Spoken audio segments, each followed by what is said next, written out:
क्या करें, मोदी जी को उठा करके पटक दें।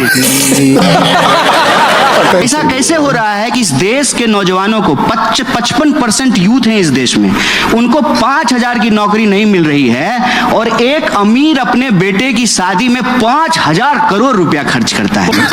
सही पकड़े हैं। कांग्रेस पार्टी में राहुल जी का विरोध करके भी आप कांग्रेस में रह सकते हैं, बीजेपी में आप मोदी जी का विरोध करके बीजेपी में नहीं रह सकते। इस बात आप अपने दिल पर हाथ रख करके बताइए मयंक जी, आपको डर लगता है कि नहीं लगता है? क्या आप आजाद हैं हर बात बोलने के लिए? हम आजाद हैं क्योंकि हमको जेल जाने से डर नहीं लगता है, हम इसलिए कुछ भी बोलते हैं। मोदी जी जब चुनाव जीत करके आए हैं तो कैसा शानदार ऑफिस बनाए हैं, 8,000 करोड़ का हवाई जहाज खरीदे हैं और बढ़िया चश्मा लगाते हैं, सुंदर मर्सिडीज पर घूमते हैं और तब कहते हैं कि मैं गरीब हूं। हम कहते हैं हे प्रभु हमको भी ऐसा गरीब बना दीजिए।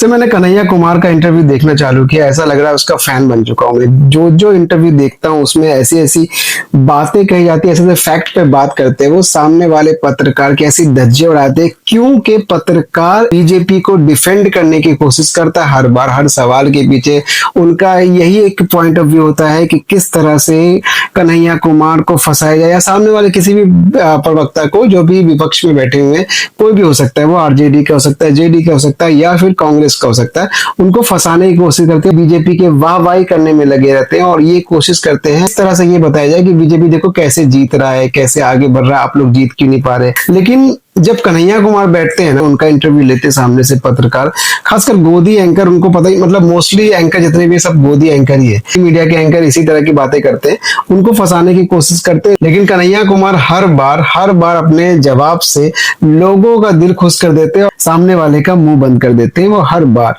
ऐसा करते हैं। वो हर सवाल का जवाब होता है कन्हैया कुमार जी के पास और हर जवाब का एक ऐसा अंदाज होता है कि सामने वाला बिल्कुल चुप हो जाता है, बिल्कुल उनकी बोलती बंद हो जाती है, उनकी सिट्टी पिट्टी गुल हो जाती है। वो समझ नहीं पाते कि क्या पूछूं अगला सवाल में ताकि ये बंदा शांत हो जाए, इसको रोको भाई, कोई तो रोक लो। लेकिन नहीं, कन्हैया कुमार जी हर सवाल का जवाब देते हैं, किसी भी सवाल से भागते नहीं हैं। क्योंकि कितने आपने देखा होगा, कितने नेता, बीजेपी के नेता वगैरह कितने सारे ऐसे होते हैं सवालों से भागते हैं। सवाल आप कुछ और पूछेंगे लेकिन जवाब कुछ और आएगा और बात से भटकाया जाएगा। जैसे बात से भटकाते हैं वो डिबेट में, इंटरव्यू में बैठ के, वैसे ही देश को, देश के लोगों को मुद्दे से भटकाते हैं और अलग अलग मुद्दों पे, गलत मुद्दों पे चुनाव जीतने की कोशिश करते हैं। ये वीडियो बहुत ही शानदार है, बहुत ही धमाकेदार तरीके से हर सवाल का जवाब दिया है और पत्रकार की बोलती बंद कर दी है, एंकर की बोलती बंद करती है, लेकिन जनता खुश हो गई। वहां बैठे जनता को खुश कर दिया है कन्हैया कुमार जी। तो आइए पहले इस वीडियो को देखते हैं। इतने इंपॉर्टेंट मुद्दे आप उठाते हैं और आप लोकतंत्र और लोकतांत्रिक संस्थाओं की बात कर रहे हैं, बहुत अहम मुद्दे हैं। अच्छी बात है। फिर भी आपके नेता राहुल गांधी हरा नहीं पा रहे हैं मोदी जी को। अरे कोई कुश्ती का मैच थोड़ी चल रहा है, बॉक्सिंग थोड़ी हो रहा है। भाई देखिए, बड़ी सीधी सी बात है, आपने क्या कहा, करें, देखिए बड़ी सीधी क्या सी करें, मोदी जी को उठा करके पटक दें। ये कोई बात थोड़ी हो रहा है। आप लोकतांत्रिक प्रक्रिया को देखिए ना, हम ये कह रहे हैं भाई चुनाव में पटखनी देनी चाहिए।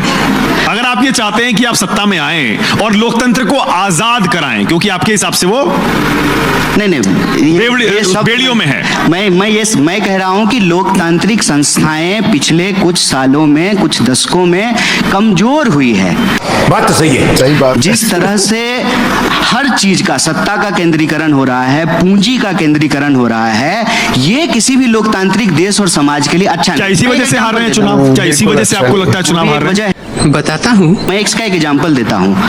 देखिए, हर टीवी चैनल पर सरकार के लोग जाकर के कह रहे हैं कि हम 5 ट्रिलियन इकोनॉमी बनने वाले हैं। बजाइए ताली, बहुत अच्छी बात है। हम 5 क्या, हम 15 ट्रिलियन की इकोनॉमी बन जाएं। लेकिन फिर ऐसा कैसे हो रहा है कि 5 ट्रिलियन इकोनॉमी वाले देश में 80 करोड़ लोगों को 5 किलो अनाज लेकर के खुश रहना पड़ रहा है? यही नहीं, अभी और सुनिए। ऐसा कैसे हो रहा है कि इस देश के नौजवानों को 55% यूथ है इस देश में, उनको 5,000 की नौकरी नहीं मिल रही है और एक अमीर अपने बेटे की शादी में 5,000 करोड़ रुपया खर्च करता है।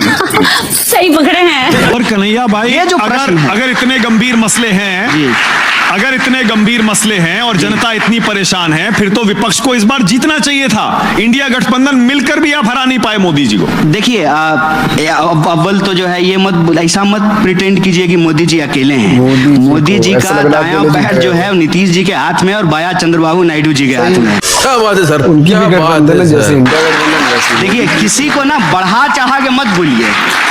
वो अगर उस तरह से देखिएगा तो उनकी सीटें घट गई हैं। वो 303 सीट थी, 240 पे आ गए हैं। लेकिन मैं उसमें जाना नहीं चाहता हूं। मैं संख्या के उस आधार पर लोकतंत्र को, उसके डिस्कोर्स को सीमित नहीं करना चाहता हूं।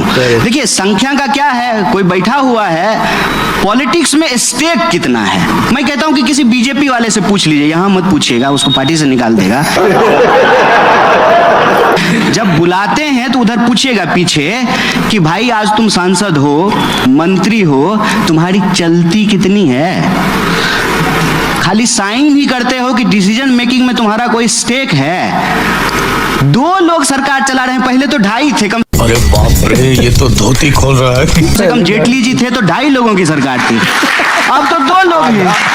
और बताइए, और आप देखिए कि सत्ता का केंद्रीकरण कैसे हो रहा है। और आप ये मत कीजिए मानक जी, आप अकेले थोड़ी चैनल चलाते हैं। वो कैमरामैन का कोई रोल नहीं है। वो एडिटर जो बैठ करके अफगान में काम लगाए हुए हैं, वो जो बोल रहा है आपको, उसका कोई रोल नहीं है। आपके यहाँ भी पार्टी 1-2 ही लोग चलाते नहीं, बिल्कुल राहुल नहीं। गांधी की चलती है? बिल्कुल नहीं है। क्या बात करते हैं आप, मुझे पूछिए। सिर्फ राहुल गांधी की चलती है? बिल्कुल ऐसा नहीं है, यही तो मैं कह रहा हूं। ये ऐसा नहीं है।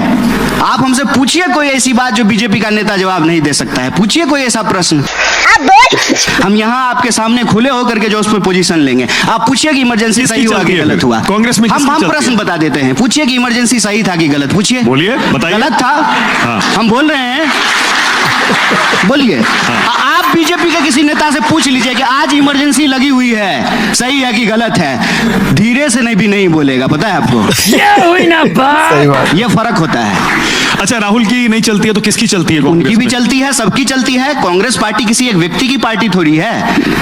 कांग्रेस पार्टी हजारों करोड़ों कार्यकर्ताओं की पार्टी है, सबकी चलती है। एक बात बता देते हैं, कांग्रेस पार्टी में राहुल जी का विरोध करके भी आप कांग्रेस में रह सकते हैं। बीजेपी में आप मोदी जी का विरोध करके बीजेपी में नहीं रह सकते हैं। इस बात को याद रखिएगा। आरोप ये लगता है क्योंकि कांग्रेस पार्टी बार बार सारे मुद्दे उठा के भी बीजेपी को हरा नहीं पा रही है, इसीलिए उसने अब ये मुद्दा उठाया है, जातिगत जनगणना का। अभी पता चले। तो ये एक बात बताइए, हम मतलब चुनाव, कुछ सीट हमारे कम हो गए तो हमारा राजनीति करना अप्रासंगिक हो गया, ये कौन सी बात हो गई? तो बीजेपी 2 सीट जीती थी किसी जमाने में, और फिर जो है 80 जीती, 180 जीती, 303 जीती, अभी 240 जीत गई। चुनाव होते रहेंगे, लोकतंत्र चलता रहेगा, देश आबाद रहेगा। कोई जो है चुनाव में जीतेगा, कोई हारेगा, ये प्रक्रिया चलती रहेगी। और इसके आधार पर क्या राजनीति करना बंद कर? और राहुल गांधी ये क्यों कहते हैं कि इंडियन स्टेट के खिलाफ लड़ रहा हूं मैं? क्योंकि बीजेपी कह रही है ये असली देशद्रोही तो ये है।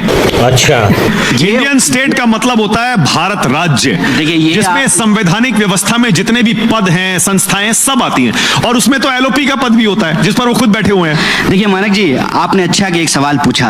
अभी तक ना मुझे इस पे बोलने का मौका नहीं मिला था। मुझे ना 2 मिनट अनइंटरप्टेड बोलने दीजिएगा इस पे। पहली बात तो ये कि ये बयान आज उछाला क्यों जा रहा है। As a audience, as a receiver end पे ना मैं इसको ऐसे समझता हूं कि दरअसल मोहन भागवत जी ने ना 1 दिन पहले कहा कि 47 में जो आजादी मिली वो झूठी थी। बयान वो था, मुद्दा वो था। अब क्या है ना कि डाइवर्ट करना है तो कुछ पकड़ लो जिससे बात कहीं और पहुंच जाए। मैं इसको एक्सप्लेन करता हूं। देखिए, अगर आपको कहना है ना कि देशद्रोह क्या है, तो आज के डेट में जो राज व्यवस्था है वो राज व्यवस्था संविधान की राज व्यवस्था है। इससे पहले अंग्रेजों की राज व्यवस्था थी, उससे पहले मुगलों की राज व्यवस्था थी।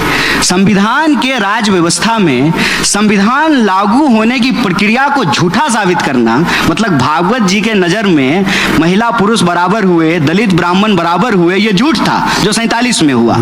वो राजद्रोह नहीं है, वो देशद्रोह नहीं है। लेकिन राहुल गांधी ये कहें कि इस देश की लोकतांत्रिक संस्थाएं कैप्चर की जा रही है आरएसएस बीजेपी के द्वारा। चुनाव आयोग को कैप्चर किया गया है, मीडिया संस्थान को कैप्चर किया गया है, लोकतंत्र की अलग अलग संस्थाओं को कैप्चर किया गया है। और ये भारतीय राज व्यवस्था से, भारत के देश से नहीं, भारत के समाज से नहीं, भारतीय राज व्यवस्था से लड़ाई है। तो उस बात को किस तरीके से प्रस्तुत किया जा रहा है। एक बात मैंने आपको कहा नहीं, इमरजेंसी गलत था, तो इमरजेंसी भारतीय राज व्यवस्था ने लगाई थी ना, जिसके खिलाफ में ये सारे नेता पैदा हुए हैं। मोदी जी पेंट पहन करके इमरजेंसी का विरोध कर रहे होंगे गुजरात में उस वक्त जब बच्चा होंगे तो। क्या बढ़िया था गुरु।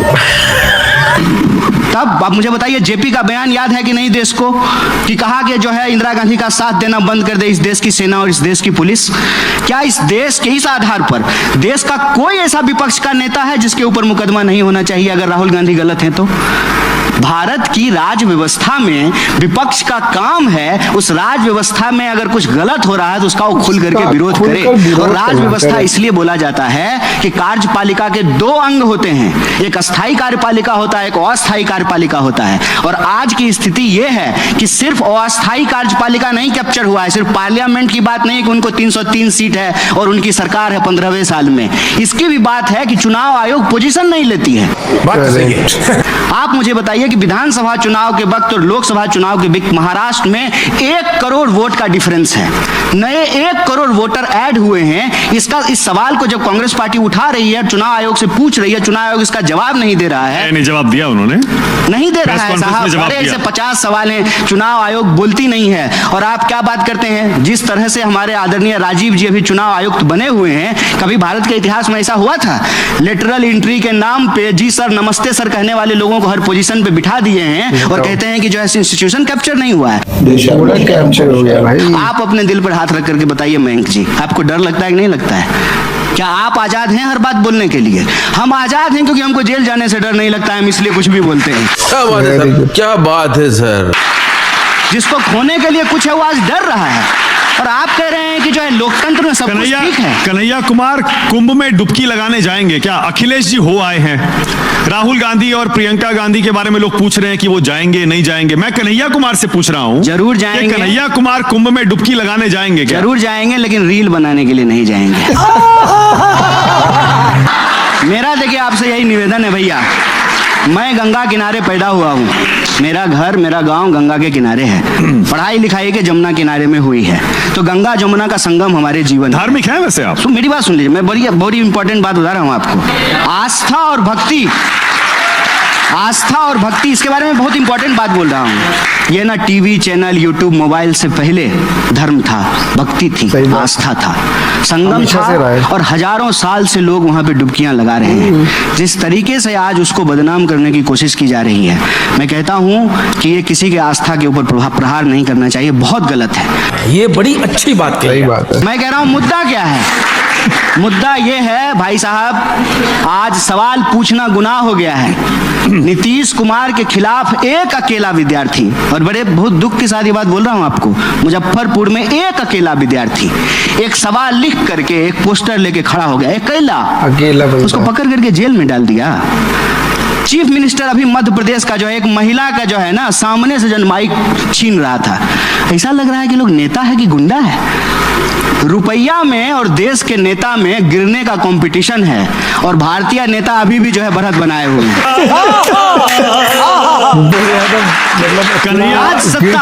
राज सत्ता इतनी पतित हो गई है, राज सत्ता गुंडई कर रही है, अपने लोगों के ऊपर लाठियां चला रही है। बताइए, किसान का अनाज आएगा दिल्ली, किसान का दूध आएगा, किसान की सब्जियां आएगी, किसान नहीं आएगा, उसके लिए कील बोए जाएंगे रोड पे, किसान नहीं आएगा, नौजवान नहीं आएगा। कोई ऐसा राज्य बता दीजिए जहां भर्ती में हो रहे धांधली के खिलाफ नौजवान मार नहीं खा रहा है। You are right bro. Kanhaiya Kumar वैसे मुलाकात हुई है कभी मोदी जी से आपकी? ऐसे आमना सामना कभी हुआ है? मोदी जी हमसे क्यों मेलोनी से मिलेंगे, ट्रंप से मिलेंगे, हमसे क्यों मिलेंगे?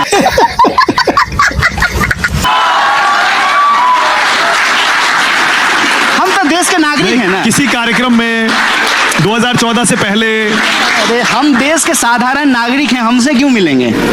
वो मिलते हैं बड़े बड़े लोगों से, अदानी जी से मिलेंगे, अंबानी जी से मिलेंगे, कपूर परिवार से मिलते हैं, हमसे क्यों मिलेंगे?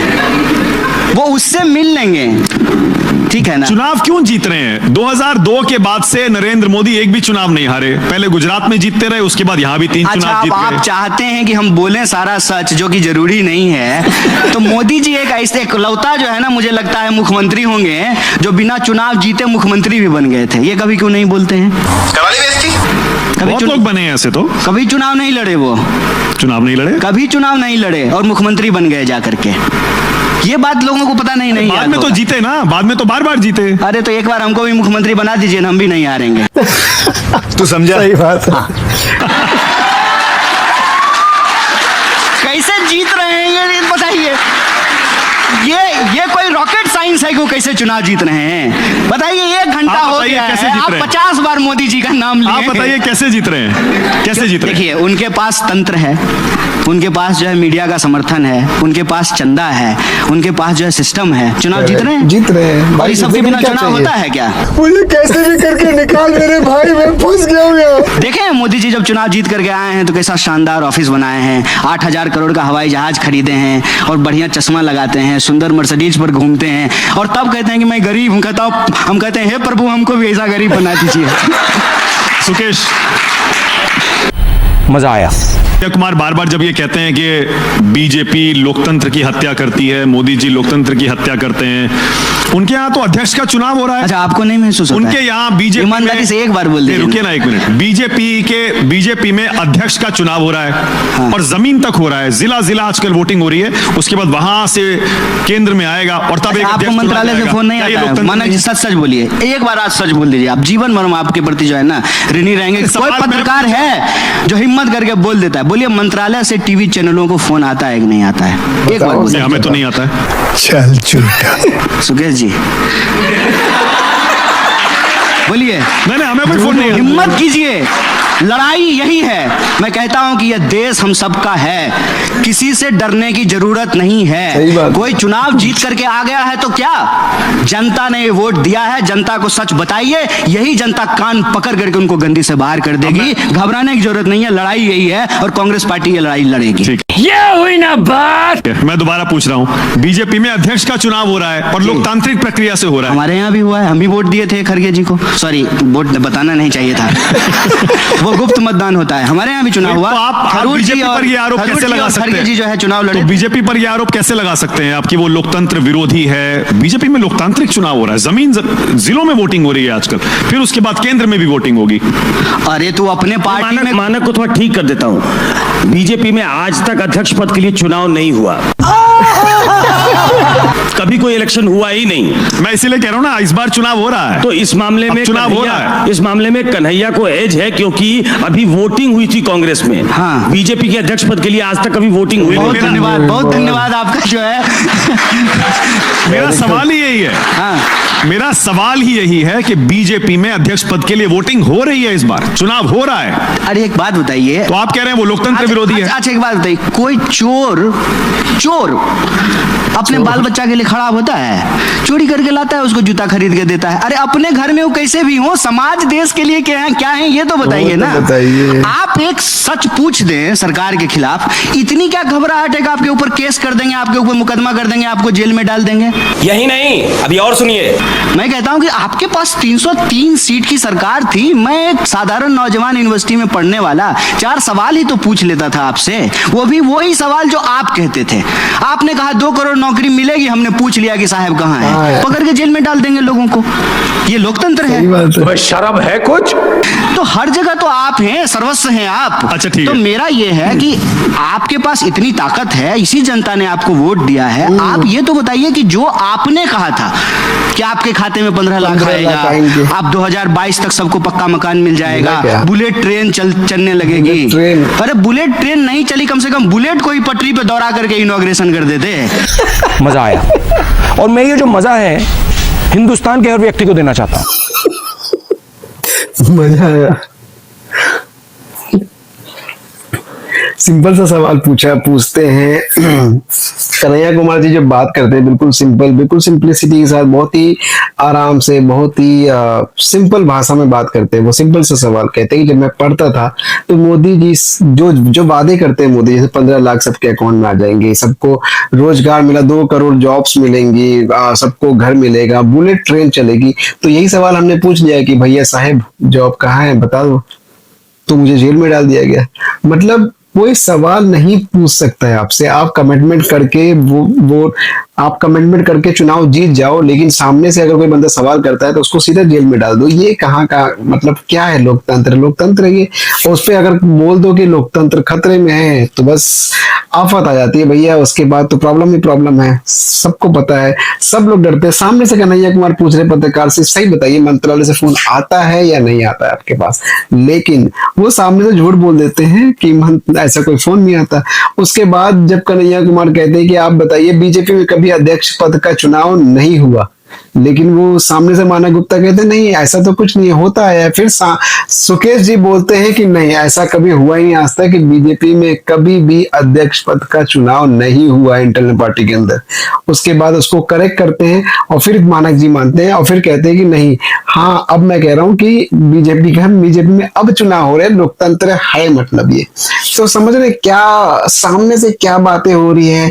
एंकर किस तरह से गोदी एंकर, नॉट एंकर ओनली, गोदी एंकर किस तरह से डिफेंड करते हैं प्रधानमंत्री को, बीजेपी को, सत्ताधारी सरकार को। हर बार ऐसा ही होता है और सामने वाले को मजबूर कर देते हैं कि वो और ज्यादा बेइज्जती कर दे सामने वाले पत्रकार के और उनकी बोलती बंद कर दे और जनता की वाहवाही बटोर ले। इस तरह की बातें हो रही है। मतलब आप समझ रहे हैं किस तरह से इंटरव्यू लिया जाता है। इंटरव्यू में एक एक सवाल पूछता है, बताइए भाई मोदी जी क्यों जीत रहे हैं। अब सिंपल सी बात है, मोदी जी क्यों जीत रहे हैं? क्यों जीत रहे हैं? क्योंकि उनका मीडिया का सपोर्ट है, फंडिंग है, उसके बाद से आरएसएस है, सपोर्ट है, हिंदुत्व है, हर तरफ हिंदू मुसलमान किया जाता है, मंदिर मस्जिद ये सब करके तो जीत रहे हैं। यार एक बार सिंपल सी बात है, अगर कोई मुख्यमंत्री बनता है या प्रधानमंत्री बनता है फर्स्ट टाइम कैसे ही बन जाए, उसके बाद उसको मेंटेन करना काफी इजी हो जाता है क्योंकि वो चीजें दिखाता है।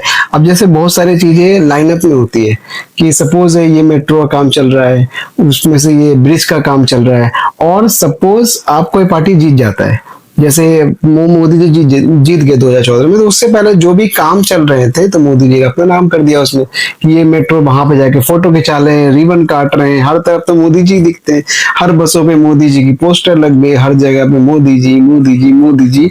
पब्लिक को लगता है कि भाई ऐसा है कि जब से मोदी जी आए तब से काम स्टार्ट हुआ है, लेकिन चीजें इतनी जल्दी स्टार्ट नहीं होती, इतनी जल्दी बनती नहीं है, पहले से लाइनअप में होती है, पहले से प्लानिंग हो चुकी होती है, पहले से अप्रूवल मिल चुका होता है, सब कुछ हो चुका होता है, उसके बाद चलता है काम। लेकिन जब असली वादे करती है जनता उसको भूल जाती है, उस चक्कर में पड़ जाती है कि ये काम हो रहा है, ये विकास हो रहा है, ये सब चीजें हो रही है इनके आने के बाद, जबकि ऐसा है नहीं, वो पहले से चीजें होती है। लेकिन असली वादे तो वो है जो चुनाव में वादे किए आए थे, जैसे 15 लाख सबको मिलेंगे, वो आज तक किसी को नहीं मिला, रोजगार मिलेगा, आवास मिलेगा, मकान मिलेंगे, हर तरफ से बुलेट ट्रेन चलेगी बुलेट ट्रेन चलेगी, बुलेट ट्रेन नहीं चली लेकिन कम से कम जैसा कन्हैया जी कहते हैं फोटो ही खिंचवा लेते, जैसे हर तरफ मोदी जी बहुत फेमस है फोटो शूट के मामले में, हर तरफ उनका फोटो दिखता है, आर्मी के साथ फोटो खिंचा रहे हैं, जेट प्लेन में फोटो खिंचा रहे हैं, हर तरफ सड़कों पे चल रहे हैं, जो भी नई सड़कें बनती है वहां पे रिबन काटते हैं, उसके सड़कों पे चलते हुए फोटो खिंचाते हैं, गार्डन में योगा कर रहे हैं, ये सब कर रहे हैं, ये सब कवरेज करते हैं, बड़े बड़े चैनल कवरेज करते हैं, ANI कवरेज करता है मोस्टली प्रधानमंत्री की चीजों को। जैसा कहते हैं ना कि ऑफिस में काम करो ना करो, काम की बातें करो, तो बस यही बीजेपी के द्वारा हो रहा है कि काम हो नहीं रहा, काम की बात हो रही है, काम की क्यों शूट किया जा रहा है, काम का प्रचार किया जा रहा है, मार्केटिंग की जा रही है बहुत तगड़े तरीके से, पैसा है उनके पास, सपोर्ट है उनके पास, मीडिया का सपोर्ट है क्योंकि मीडिया को पूरी तरह से खरीद चुके हैं, हर तरफ से सपोर्ट मिल रहा है, फंडिंग आ रही है, बड़े बड़े अडानी अंबानी का साथ है, तो कैसे नहीं जीतेंगे बताइए। उस पे से हिंदू मुस्लिम कर रहे हैं, तो हिंदू मुस्लिम इसलिए करते हैं वो क्योंकि पता है कि मेजोरिटी हिंदू है, अगर हिंदू सब मिल जाएंगे तभी उनका ये जो आया था योगी जी का कि बटेंगे तो कटेंगे, मतलब एक साथ मिल जाओ और सब मिलके वोट दे दो बीजेपी को। लेकिन इतने बेवकूफ है क्या हिंदू? कोई भी ऐसा कोई किसी भी धर्म का बंदा हो, किसी भी धर्म के लोग हो, इतने बेवकूफ तो नहीं है कि उनको विकास नहीं चाहिए, शिक्षा नहीं चाहिए, स्वास्थ्य नहीं चाहिए, ये सब नहीं चाहिए, रोजगार नहीं चाहिए और ये सब चाहिए, बस हिंदू मुस्लिम करते रहो, दंगे करते रहो। दंगे तो कर देते हैं लोग, लेकिन जो वो लोग बातें करते हैं उनके बच्चे कहाँ, उनके बच्चे रहते नहीं यहाँ पे, उनके बच्चे तो विदेशों में पढ़ रहे हैं, बाहर बड़े बड़े यूनिवर्सिटी में पढ़ रहे हैं, लेकिन यहाँ के बच्चे जो गरीब लोगों के बच्चे, मिडिल क्लास फैमिली के बच्चे आके उनको वर्गलाते हैं, उनको वर्गला के दंगे करवाते हैं, उनका नुकसान होता है। यार अगर कहीं पे दंगे होंगे गली मोहल्ले, कहीं भी रोड पे, कहीं भी हो रहा है, किसी भी स्टेट में दंगे हो रहा है तो नुकसान तो सबको ही होता है, हिंदू का होगा, मुसलमान का होगा, सिख का होगा, ईसाई का होगा, नुकसान सबका होगा, लेकिन इन नेताओं के बच्चों का नहीं होगा, इन नेताओं का नहीं होगा। नेता ना तो नेता जल रहे हैं इस दंगों में, ना तो उनके बच्चे जल रहे हैं, उनके बच्चे तो सारे बाहर है, बाहर पढ़ाई कर रहे हैं। तो देखिए नुकसान तो इंडिया का ही हो रहा है, भारतवर्ष का ही नुकसान हो रहा है ये सब करने में। तो ये सब ना करके अगर आप भी इस चीजों से वर्गलाया जाता है, आपको बताया जाता है कि हिंदू हैं आप मुसलमान हैं, आप सिख हैं, आप ईसाई हैं, अपने अपने धर्म को पकड़ के रखो। लेकिन नहीं, बेसिक नेता का काम होता है जो वादे करे पूरे करो। नेता का काम होता है विकास होना चाहिए, शिक्षा होनी चाहिए, स्वास्थ्य होनी चाहिए, रोजगार होने चाहिए, ये सब काम होता है। अगर ये सब काम नहीं हो रहा है, तरक्की नहीं हो रही देश की, तो आप चेंज करिए, बदलाव लाइए। ये पार्टी नहीं करती है, दूसरी पार्टी को लाइए, हर तरफ हर बार चेंज करिए, लेकिन आप बदलते रहिए सरकार, ताकि देश का विकास होता रहे, देश में सबको रोजगार मिलता रहे, अस्पताल खुलते रहे, ब्रिज बनते रहे, ब्रिज पुल टूटे नहीं, भ्रष्टाचार कम हो। देखो भ्रष्टाचार के चक्कर में बड़े बड़े पुल टूट जाते हैं, क्योंकि उसमें मटेरियल सही नहीं लगा होता, नकली माल लगा होता है, सारा पैसा खा जाते हैं। अप्रूवल कराते हैं कि हाँ इतना इतना का प्रोजेक्ट है, करोड़ों का प्रोजेक्ट होता है, लाख भी नहीं लगाते वो लोग, और वो चीजें खराब हो जाती है। सपोज आपने कोई ब्रिज बनाने का वो लिया, प्रोजेक्ट बनाया, नेता लोग इतना पैसा लेते हैं उस प्रोजेक्ट के लिए, आपके पैसे से, हम लोगों के पैसे से, टैक्स के पैसे से, और उस पैसे का मंजूरी लेके, अप्रूवल लेके उस पे काम स्टार्ट करते हैं, और उसमें कम से कम पैसा लगाते हैं। उसके बाद वो चीजें गिर जाती है, पब्लिक मर जाती है, लेकिन उनको घंटा फर्क नहीं पड़ता, क्योंकि उनको उनका काम हो गया, उनके पैसे आ जाते हैं। आप देखते नहीं नेता बनने के लिए कितना खर्च करते हैं लोग, कितना एमएलए बनने, छोटी सी बात देख ली, एमएलए बनने के लिए कितना खर्च करते हैं। क्यों करते हैं? क्योंकि उनको पता है कि एक बार में ही आ जाए। किसी भी प्रोजेक्ट को पकड़ेंगे, एक दो प्रोजेक्ट पे काम दिखाएंगे, पैसा लेंगे, रोड बनाने का, नाला बनाने का, सीवर लाइन बनाने का, पानी लाने का, और सारा पैसा उनके जेब में जाएगा, और उस पर खर्च रत्ती भर नहीं करते। थोड़ा बहुत चमकाने के लिए, फोटो वोटो लगाने, सबसे ज्यादा उनका खर्च किस पे होता है? पोस्टर लगा होता है, होर्डिंग्स पे लगा होता है, ये सब पे खर्चा करते हैं। मेन काम पे खर्चा थोड़ी होता है। मेन काम पे खर्चा होगा तो ना सड़कें टूटेंगी, ना नाली टूटेंगी, ना ब्रिज गिरेगा, ना पुल गिरेगा, कुछ भी नहीं होगा, ना रेल के एक्सीडेंट होगा, कुछ भी नहीं होगा अगर अच्छे से पैसा लगाएंगे ये लोग। तो नेता इतने अमीर क्यों होते हैं? क्योंकि ये सारा पैसा खुद रख लेते हैं अपने पास। आधा भी पैसा लगा देंगे ना देश के ऊपर तो देश चमक जाएगा, लेकिन नहीं लगाते, आधा भी नहीं लगाते। 10%, 5% भी लगा दे तो बहुत बड़ी बात है। 1-2% लगाते होंगे मुझे तो लगता है, और सारा पैसा खुद के जेब में जाता है इनके पास। तो ये हालत है सरकार का। सरकार को बदलना पड़ेगा, जो सरकार काम नहीं करती उसको बदल दीजिए। अगर ये वीडियो आपको पसंद आई हो तो इसे लाइक करें और अपने दोस्तों के साथ शेयर करें, ताकि वो भी जान सके, जागरूक हो सके कि क्या चल रहा है इंडिया में, क्या चल रहा है भारत में। इसी तरह की वीडियो लाता रहूंगा मैं, तो चैनल को सब्सक्राइब करिए। तो फिर से मिलते हैं एक नए वीडियो में, तब तक खुश रहिए, मस्त रहिए।